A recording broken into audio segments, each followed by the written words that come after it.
işçinin yanındayım diyen bir belediyede burada bir protesto yaptık. İçerideki alacaklarımız için yapıyoruz.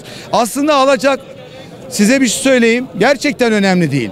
Gerçekten önemli değil. O kadar kötü bir tutumu var ki belediye başkanımızın. O kadar kötü davranıyor ki işçiye. En ufak bir şeyde 800 işçi çıkaracağız. En ufak bir şeyde giderseniz, eyleme katılırsanız sizleri fişleyeceğiz. İşte sizlerin yevmiyelerinizi keseceğiz. Evet, burada 2000 işçi var zaten. 2000 insanın da yevmiyesini kesiyorlarsa kessinler. Çıkarabiliyorlarsa da çıkarsınlar. Biz de her gün burada davul zurnayla protesto ederiz. İş para işi değil arkadaşlar.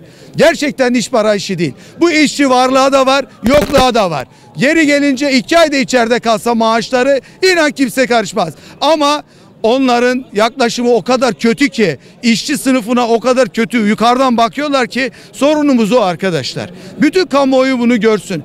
Bugün Seyhan Belediyesi'nde ve Seyhan mahallelerinde çöp yığınları oldu. Halk bile işçinin yanında. Neden biliyor musunuz? Çünkü gerçekten sevilmeyen bir belediye başkanı var. Ya bir senede bunu nasıl başardınız?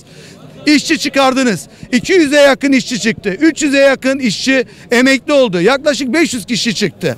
Biz %94 bütçemizin veriyoruz diyorlar işçi maaşı olarak. Asla öyle bir şey de yok. %30'larda bile değil arkadaşlar. Bunu da bütün kamuoyu bildiği için, bizi desteklediler. Sokaklarda desteklediler. Bir başka kamyonlar, dışarıdan gelen belediyelerin kamyonlarını bile engellediler arkadaşlar. Bundan dolayı da Seyhan halkına da teşekkür ediyoruz. Basın emekçilerine de teşekkür ediyoruz. İşçi sınıfına da teşekkür ediyoruz. Teşekkür ediyorum.